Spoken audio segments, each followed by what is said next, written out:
વાત અને આ સાથે જ અમદાવાદ અને રાજકોટના શું હાલ છે તે જાણવા માટે જઈશું। અમદાવાદ અને રાજકોટથી સહયોગી આપણી સાથે જોડાઈ ગયા છે। રાજકોટમાં પહેલા વાત કરીશું, ત્યારબાદ દીપિકા પાસે જઈશું। હાર્દિક, છેલ્લા ઘણા દિવસોમાં આપણે જોયું છે કે રાજકોટમાં સૌથી હાઈ ગરમી જોવા મળી છે। આજે તાપમાનનો પારો કેવો છે અને શું પરિસ્થિતિ?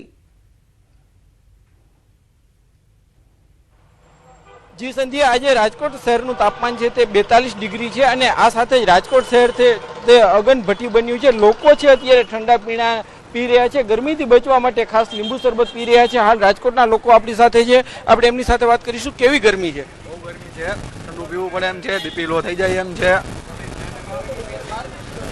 નહીં બહાર નીકળી શકાય એવું નથી, બહુ હીટ એન્ડ વે છે આજે। અમે લોકોને એટલો સંદેશો પહોંચાડવા માંગીએ કે 12 થી 4 વાગ્યા સુધી તો બહાર નીકળવું ના જોઈએ। ઓફિસ વર્ક વાળા હોય એમને 12 થી 4 નું બહાર ગાળામાં બહાર જ ના નીકળવું જોઈએ, કારણ કે તાપમાન જ એટલું વધારે છે। અમારે ફિલ્ડ વર્કનું કામ છે એટલે આપણે મજબૂરીમાં આવવું પડે। અમારે ચામડી એટલે ફૂલ તાપ લાગે છે, આ બેભાન અવસ્થા થઈ જાય એવી રીતનું થાય, ચક્કર આવવા મળે ને મૂંઝારો થવા મળે એવી રીતની વ્યવસ્થા, એટલે થોડા પીવી પડે છે અત્યારે અમારે। જે રાજકોટના લોકો પણ કહી રહ્યા છે કે બહાર નથી નીકળતા, પરંતુ જે લોકોને ફિલ્ડ વર્ક હોય છે તેઓ ફરજિયાત બહાર નીકળતા હોય છે। જ્યારે પણ બહાર નીકળતા હોય છે ત્યારે તેમને જે છે ઠંડા પીણા પીતા હોય છે। અત્યારે રાજકોટ શહેરના મુખ્ય રસ્તાઓના દ્રશ્યો બતાવવા માંગીશ। અહીંયા જે પણ લોકો છે તે બહાર નીકળે છે તે મોઢે જે છે ટોપી ચશ્મા સાથે પ્રિડિક્શન સાથે નીકળી રહ્યા છે। જે અત્યારે જે રાજકોટ શહેરના મુખ્ય રસ્તાઓ છે ત્યાં પણ ટ્રાફિક ઘટી રહ્યો છે। ખાસ કરીને રાજકોટ શહેર છે તે અગનભઠ્ઠી બની ગયું છે। અત્યારે બહાર નીકળતા લોકોના અંગ છે તે દાજી રહ્યા છે અને એટલા માટે આ ગરમીથી બચવા માટે લોકો છે તે અત્યારે મોઢે રૂમાલ અને કોટન બાંધીને નીકળી રહ્યા છે। રાજકોટના લોકો જે છે આ સાથે જ રાજકોટ મહાનગરપાલિકાનો આરોગ્ય વિભાગ છે તેમને પણ ખાસ એડવાઇઝરી જાહેર કરી છે કે આ સમયમાં જે વૃદ્ધ લોકો હોય, નાના બાળકો હોય, તેમને બહાર નીકળવાનું ટાળવું જોઈએ। એટલું જ નહીં, સતત જે છે એ પાણી પણ પીતું રહેવું જોઈએ। લીંબુ પાણી પીવાની સલાહ પણ રાજકોટ મહાનગરપાલિકાના આરોગ્ય વિભાગે આપી છે। બિલકુલ, આપ અમારી સાથે જોડાયેલા રહેશો। દીપિકા પણ આપણી સાથે જોડાયેલા છે અને દીપિકા પાસે જઈએ અને જાણવાનો પ્રયત્ન કરીએ કે કયા પ્રકારની ગરમી છે, કારણ કે દીપિકા, ગઈકાલે પણ આપણે જોયું હતું કે મતદાનના દિવસે પણ તાપમાનનો પારો હાઈ હતો અમદાવાદમાં। આજે અમદાવાદ અને ગાંધીનગર આજે પણ તપી રહ્યા છે, કેટલું તાપમાન છે અને તંત્ર તરફથી કયા પ્રકારની એડવાઇઝરી?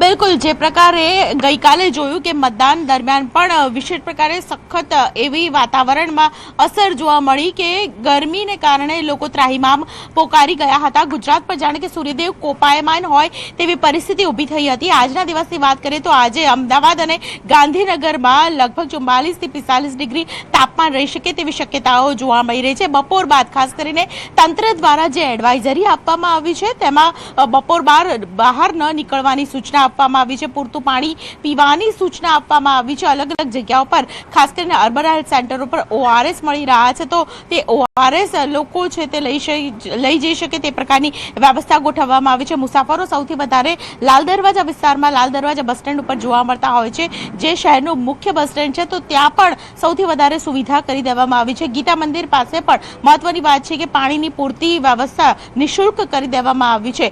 હવામાન વિભાગની વાત કરવામાં આવે તો આગામી 24 કલાક દરમિયાન જે પ્રકારનું ડિસ્ટર્બન્સ ઊભું થયું છે તેને કારણે હીટવેવની આગાહી છે તે આપવામાં આવશે। મહત્વની વાત છે કે હીટવેવ સાથે દરિયાકાંઠાના વિસ્તારમાં હોટ અને હ્યુમિડ પરિસ્થિતિ છે, એટલે કે ભેજવાળું પરંતુ ગરમ વાતાવરણ રહેશે અને તેની અસર સમગ્ર ગુજરાત પર રહેશે। દરિયાકાંઠાના વિસ્તારમાં સૌથી વધારે તે જિલ્લાઓ પર સૌથી વધારે હાલ અસર જોવા મળી રહી છે। જો કે અમદાવાદ અને ગાંધીનગરમાં 44 થી 45 ડિગ્રી જેટલું તાપમાન રહી શકે છે, વધવાની પણ શક્યતાઓ છે અને આ શક્યતાઓ વચ્ચે તંત્રએ સાવધાની આપી છે। યલો એલર્ટ પણ 8 જિલ્લાઓમાં જાહેર કરી દેવામાં આવ્યું છે। સંધ્યા જી દીપિકા, આપ અમારી સાથે જોડાયેલા રહેશો। હાર્દિક પાસે જઈશું રાજકોટમાં, કારણ કે આ વખતે એપ્રિલમાં જોઈએ તો સૌથી વધારે દિવસ એવા રહ્યા જ્યારે રાજકોટમાં ગરમી પીક પર હોય। હાર્દિક, ગઈકાલે પણ આપણે મતદાન સમયે પણ ગરમી જોઈ હતી, આવતીકાલે પણ ગરમી રહેવાનું અનુમાન છે, કારણ કે આવતીકાલે મતગણતરી થવાની છે। મતગણતરી એવા સમયે, કારણ કે લોકો પણ મોટી સંખ્યામાં, કાર્યકર્તાઓ એ સમયે ઉમટી પડતા હોય છે, ઉમેદવારો તમામ ઉમટી પડતા હોય છે, તો આવતીકાલને લઈને તંત્ર તરફથી કયા પ્રકારની તૈયારીઓ છે અને હાલ ગરમીને લઈને સ્થાનિકો શું કહી રહ્યા છે? ચોક્કસથી ફરી એક વખત રાજકોટના સ્થાનિક લોકો છે, આપણે એમની સાથે પણ વાત કરવાનો પ્રયાસ કરીશું। એ પહેલા હું આપને દ્રશ્યો બતાવવા માંગીશ રાજકોટ શહેરના। અત્યારે અહીંયા જે છે અગનભઠ્ઠી બની ગયું છે. રાજકોટ શહેરમાં અત્યારે મહત્તમ તાપમાન છે અને આપણી સાથે અહીંયા રાજકોટના લોકો છે, આપણે એમની સાથે વાત કરીશું. કાકા, આજે કેવી ગરમી છે અને શું પરિસ્થિતિ છે? ગરમી તો આજ બહુ જ છે, લાગે 43 કે 45 છે. ઊભો નથી આવતો તડકામાં. મતદાન ઓછું થયું એટલે માર્જિન ઓછો રહેશે. જી બિલકુલ, તો આપ જોઈ શકો છો કે રાજકોટમાં પણ ગરમીનો પારો હાઈ છે. લોકો ઠંડા પીણાનો સહારો લઈ રહ્યા છે. દીપિકા, આવતીકાલને લઈને કોઈ ખાસ તૈયારી તંત્ર તરફથી? કારણ કે મતગણતરી સમયે પણ મોટી સંખ્યામાં લોકો ઉપસ્થિત રહેતા હોય છે, ખાસ કરીને કાર્યકર્તાઓ મોટી સંખ્યામાં આવતા હોય છે અને આ સ્થાનિક સ્વરાજની ચૂંટણી છે એટલે ઉમેદવારોનો પણ ધસારો ત્યાં વધારે રહેવાનો છે. તો કોઈ ખાસ તૈયારી? અમદાવાદ શહેરની અંદર 2 કોલેજ એટલે કે એલડી એન્જિનિયરિંગ અને ગુજરાત કોલેજ, આ બંને કોલેજમાં મતગણતરી કરવામાં આવશે અને તે દરમિયાન ખાસ કરીને ઉમેદવારો પણ હાજર રહેતા હોય છે, તેમની ટીમ પણ હાજર રહેતી હોય છે અને પોલીસ પ્રશાસન સાથે મીડિયાના કર્મીઓ પણ હાજર રહેતા હોય છે. તમામ સ્ટેન્ડો હોય છે. આવી પરિસ્થિતિની અંદર મતગણતરી કેન્દ્ર ઉપર હાજર રહેતા તમામ સ્ટેન્ડો લોકો છે તેમને કોઈ પણ પ્રકારની અગવડ ન પડે તે માટે શમિયાણા બાંધી દેવામાં આવ્યા છે. પાણીના કુલર છે તે તૈયાર કરવામાં આવ્યા છે. ઓન ધ સ્પોટ કોઈ મૂર્છિત થઈ જાય તેવી પરિસ્થિતિ ઊભી થાય, બેભાન અવસ્થામાં થાય તો ઓઆરએસની વ્યવસ્થા પણ ખાસ કરીને એક ડેસ્ક બનાવવામાં આવ્યું છે કે જેમાં ઓઆરએસ પણ મળતું રહે અને તાત્કાલિક લોકોને મેડિકલની સુવિધા પણ મળતી રહે તે પ્રકારની વ્યવસ્થા છે તે ગોઠવવામાં આવી છે. ચૂંટણી પંચના અધિકારીઓ અને સાથે કર્મચારી છે તે મતગણતરી દરમિયાન હાજર છે તો તે પ્રકારની વ્યવસ્થા પણ તે લોકો માટે પણ કરવામાં આવી છે. મતગણતરીને લઈને ખાસ કરીને બંને કોલેજમાં આ પ્રકારની વ્યવસ્થા કરવામાં આવી છે. સંધ્યા, ખાસ કરીને શાળાઓ અને બીજી જે સંસ્થાઓ હોય છે તે કઈ રીતે એક્શન લેતી હોય છે તે પણ આપણે જાણવાનો પ્રયત્ન કરીશું. દીપિકા, આપનો આભાર મારી સાથે જોડાવા બદલ. પરંતુ તાપમાનનો પારો હાઈ છે માટે દરેક લોકોએ સાચવવું પડશે. ગરમીને લઈને ખાસ કરીને ઘરની બહાર ન નીકળતા, જરૂરી કામ હોય તો 12 વાગ્યા પહેલા પતાવી લેવા અને 12 વાગ્યા બાદ તો નીકળવું જ નહીં. સાંજે 5-6 વાગે તમે ઘરની બહાર નીકળો, કારણ કે લૂ લાગવાની શક્યતાઓ વધી જાય છે.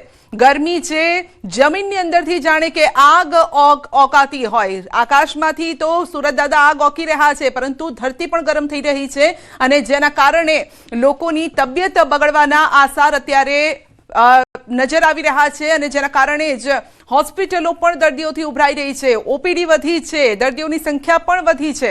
આવા સમયે લોકોએ પોતે જ સાવચેતી રાખવી જરૂરી છે. અમદાવાદમાં ગરમીનો પારો હાઈ છે. ગરમીને લઈને શિક્ષણ વિભાગ પણ એક્શન મોડમાં છે. ગરમીમાં શાળાઓમાં બપોરના સમયે વહેલી રજા આપવા માટે સૂચના અપાઈ છે.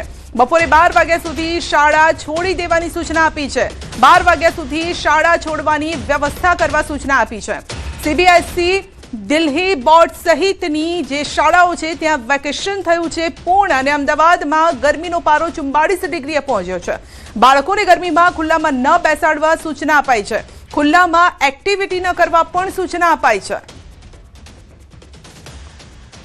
અત્યારે જ્યારે ગરમીનો આટલો બધો અસહ્ય પારો જ્યારે વધ્યો છે ત્યારે ઓપન એરમાં કોઈ પણ પ્રવૃત્તિઓ ન કરવી, શાળાના સમયમાં જરૂર પડે ફેરફાર કરવો, આ બાબતો અગાઉ પણ જાણકારી આપી છે અને આજે પણ આપણા માધ્યમથી પણ જણાવું છું અને શાળાઓને પણ અમે જાણ કરી છે કે કોઈ પણ પ્રકારે જ્યારે હવે વેકેશનની પણ તૈયારીઓ છે ત્યારે શાળાના સમયમાં ફેરફાર કરી વિદ્યાર્થીઓને ખાસ કરીને ઓપન એરમાં કોઈ પ્રવૃત્તિઓ ન થાય. શાળાના